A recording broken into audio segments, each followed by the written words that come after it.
किसी ने ये लाइन बहुत सही लिखा था इंटरनेट पे दोस्त, आज की जो फेक भक्ति है इंटरनेट में ये सबसे बड़ी प्रॉब्लम है। अगर आपको सही में भक्ति करनी है तो अपने मन से करो, सौफ वाले काम ख़त्म कर दो। ये इंटरनेट पे जो आपको रील्स देखने को मिल रहा है, लड्डू गोपाल जी के साथ उठना बैठना, घूमने ले जाना, कोई हेयर ड्रेसिंग करवा रहा है, किसी के फ्रिज पे मिल रहा है, किसी ने चाय पिलाना शुरू कर दिया है।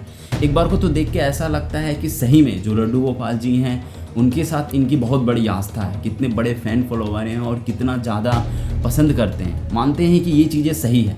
एक बार को ठीक है और एक बार को ये भी मान लेते हैं कि आप बहुत बिलीव करते हैं अपने भगवान पे, अपने लड्डू गोपाल जी पे, श्री कृष्ण जी पे। तो ये इंटरनेट पे इतने बड़े रील्स बनाने का क्या मतलब बनता है? और एक दो हो तो समझ में आता है, पेज के पेज रील्स बने हुए इंस्टाग्राम पे और अच्छे खासे व्यूज़ फैन फॉलोवर्स वाली बात हो गई है।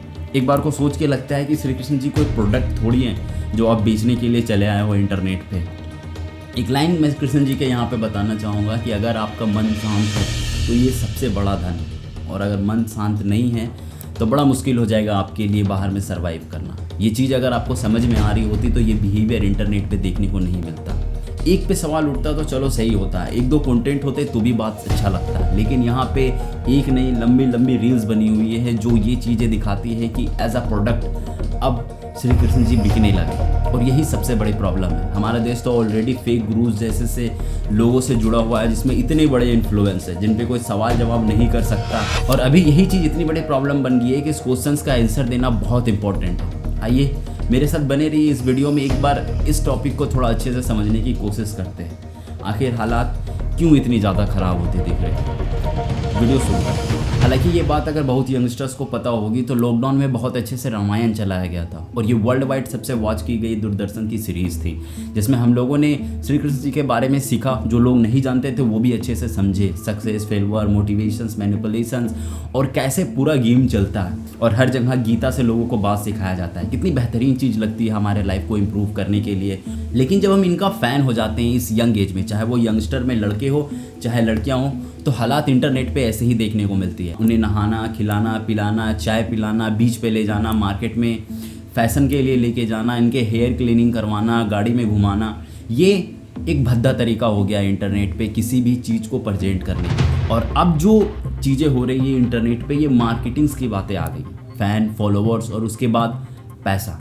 आज अभी इंटरनेट पे ये स्क्रीनशॉट आप देखो, ये रील्स पे रील्स बने जा रहे हैं श्री कृष्ण जी को लेके। हर एक लोगों के अपने अलग अलग ओपिनियन होते हैं, कोई आपके सोचे हुए तरीके से नहीं सोच सकता है। आप बड़ी आस्था से इस इंटरनेट पे रील्स पब्लिक कर रहे हो दूसरों को इंगेज करने के लिए, को आपके साथ जुड़ के और भी श्री कृष्ण जी के बातें को आगे तक बढ़ाएंगे, ऐसा नहीं है। इस रील्स पे आप अगर देखोगे तो इसमें कोई भी ऐसी अच्छी बातें नहीं हो रही है जो ये दिखाती हो कि श्री कृष्ण जी से हम कई चीज़ें सीख सकते हैं। तो आज रात्रि जब मैं कान्हा को वश बदल कर उनको सुला रही थी तो कान्हा सो ही नहीं रहे थे, बार बार उठे जा रहे थे। तो फिर मैंने कान्हा को बोला, कान्हा बहुत रात्रि हो गई है, सो जाओ। तो कान्हा फिर से उठ गए। फिर मैंने आराम से कान्हा को बैठाया और पूछा, अब आप मुझे बताओ, आप बार बार क्यों उठ रहे हो, सो क्यों नहीं रहे हो? तो कान्हा ने मुझसे कहा कि मुझे बहुत गर्मी लग रही है, मुझे कुछ ठंडा खिलाओ। अब अपने हाथों से कान्हा को लस्सी पिलाते, लस्सी पीते कान्हा की सब शरारतें खत्म हो जाती है। अब कान्हा को लाड प्यार करके सुला देते हैं। श्री कृष्ण जी से आप अच्छी चीज़ें सीखते हैं तो इसे चीज़ें आप अपने लाइफ में इम्प्लीमेंट करके आगे तक लेके जाते हो, ना कि श्री कृष्ण जी को यूज करके सीधा धंधा खोल देते हो। ये एक सबसे बड़ा फेक भक्ति है और एक बहुत बड़ी बेइज्जती है हमारे कल्चर, आपके बिहेवियर का, इंडिया के ट्रेडिशंस का, किसी भी लोगों के विश्वास का और हमारी आस्था का। आपको पता ही है कि हमारे देश में अंधभक्त, फेक गुरुज कि कितने बड़े मार्केटिंग है, कितना लोग इन्फ्लुएंस है जो इस पर कभी सवाल नहीं करते। इनके सवाल का जवाब देने का किसी के पास हिम्मत नहीं होता है। रिसेंट में अभी कांवड़ यात्रा पार हुआ था सावन के महीने में। लोग कितनी आस्था से जाते हैं कांवड़ यात्रा को पूरा करने के लिए। हमारी पुरानी आस्था है, लोग 100 किलोमीटर तक गंगा मैया का जल लेके कंधे में बिना रखे शिव जी को अर्पण करते हैं, जिससे उनकी आस्था पूरी होती है और कांवड़ यात्रा सफल होता है। एक प्रॉपर तरीका है और एक डिसिप्लिन है, एक रूल से लोग इस चीज़ को पूरी तरीके से कंप्लीट करते हैं। लेकिन रील्स में जो आप देख रहे हो आप स्क्रीन पे, कितनी बुरी हालात है। एक बढ़िया एंटरटेनमेंट है, एक मौज है। सोच के देखो कि क्या नचा रहे हैं ये लोग रील्स पे, मतलब किस हद तक सोच खत्म हो गई है। और मुझे ये भी नहीं समझ में आता है कि किसने इस चीज़ को अरेंज करा था। वो तो इससे भी गया गुजरा इंसान होगा जो ऐसे सोच रख रहा होगा इस चीज़ को लेकर। एक और रील्स हमें देखने को मिली थी, इसमें तो पूरा चलता फिरता ऑर्केस्ट्रा है, बस खाली भगवा का रंग चढ़ा लिया गया है। मतलब देख के तुम्हें ऐसा नहीं लगता है पूरे रील्स में कि खरगोश के सामने गाजर टांग दिया गया हो, कि भगवान की आस्था को लेके नहीं चल रहे, सामने है उसे देखने के लिए एटलीस्ट चल रहे हैं। और इन्हें भगवान, आस्था और काम से कोई मतलब नहीं है। फुल ऑन एंटरटेनमेंट, चाहे वो पसंद आओ, अगर हो रहे हो तो वो कहीं भी हो, कोई दिक्कत नहीं, सब चलेगा। अब यंगस्टर गए हैं तो वीडियोस कैसे नहीं बनेंगी, ये देखो, इनसे खुद नहीं चला जा रहा है और ये कावड़ यात्रा लेने के लिए गई हैं। मेरा तो यही कहना है मैडम जी कि अगर आपसे नहीं हो रहा है तो रहने दो, और अगर हो भी रहा है तो कम पानी उठा लो, क्या दिक्कत है, एटलीस्ट आपका सफ़र तो कंप्लीट हो जाएगा। और कईयों के तो लिमिट क्रॉस कर गए, कोई जूते पे है, कोई ग्लव्स पहना हुआ है और प्रॉपर प्रिपरेशन के साथ जा रहे हैं। मुझे तो ये भी बात नहीं समझ में आई कि कावड़ यात्रा का असर मतलब इन्हें बताया भी गया था या नहीं। सब गए तो हम भी चल गए और सब जो कर रहे थे हम भी वही करते चले गए। थोड़ा उनकी शादी हो जाए इसलिए हमने काम उठा रही कि एक नेट सेट। और ये बिहेवियर इतने बड़े फेस्टिवल में सोचो कितने सारे हुए होंगे। एक दो इंटरनेट पे बहुत बड़े लेवल पे हुआ था वायरल, तो हमने इसे कवर कर दिया। बाकी ऑन ग्राउंड रियलिटी लोगों की कहाँ होगी उसकी कोई गारंटी नहीं है। एक और रील्स मुझे देखने को मिला, ये देखो, आर्मी को पीट रहे हैं लोग। अभी अगर कोई दिक्कत आपको हो रही होती तो उस जगह पर रिस्पॉन्सिबल ये खुद होते हैं। लेकिन कितनी शर्म की बात है कि आपने भगवा रंग का धंधा लगा के गुंडा वाला काम करा है। सीधे पीट कर ये दिखाना चाह रहे हैं कि आप कितने बड़े आतंकवादी हो और देश के लिए कलंक। ये चीज़ तो देख के लगता है कि हमारे देश का लॉ एंड ऑर्डर कितनी अच्छे से मेंटेन करे जा रहा। रिसेंट में ही जो सावन का महीना था, वो धर्म के ठेकेदार वाले एक और भी देखने को मिले थे। मंगलवार का दिन था, डिलीवरी करवा रहे थे और इसे सीधा रोक दिया यहाँ पे चिकन पे। अब सवाल यहाँ पे ये उठता है कि लोग खरीद रहे हैं, हम तो रोक रहे हैं कि नॉनवेज कम से कम बिके, आप हिंदुओं को नॉनवेज कर रहे हैं। सावन का महीना है, ब्लिंकिट में नॉनवेज चलता था, वो आज से बंद हो चुका है। तभी तो डिलीवरी वाला डिलीवरी कर रहा है। चलो ठीक है, कई सारे लोग जो हैं सावन के महीने में चिकन नहीं खाते, ये अच्छी चीज़ है। लेकिन जो खा रहे हैं उसके पास तो है, उसको आप कैसे समझाओगे? और ये चिकन वाले को रोक के बीच में दुकान का धंधा बंद करवाने का क्या मतलब बनता है? अब ऐसे अशिक्षित और अनअवेयर अंधभक्त अगर किसी भी प्रोग्राम में आ जाते हैं तो हमें ऐसे बिहेवियर देखने को मिलते हैं। कि ट्वीट मैंने देखने को मिला, ये जो लड़ाई आपको देखने को मिल रही है इसके ऊपर में आप पढ़ के देखो, रामायण और रामचरितमानस को लेके ये प्रोग्राम चल रहे थे। जिस ट्वीट को देखते हुए ये महान बताते हैं कि राम के युद्ध छिपाया गया था।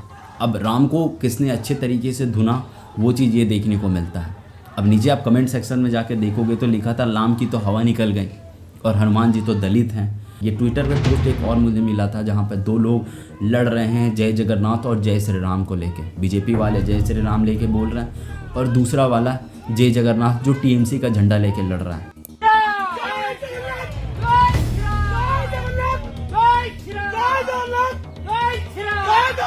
इस फील्ड में पॉलिटिशियन वालों को पीछे मुकम्मल समझना। और ये वीडियो जो आपको एक्सप्लेन कर रही है, इसमें एक्चुअली में दोनों फाइट कर रहे हैं एक दूसरे को नीचा दिखाने के लिए।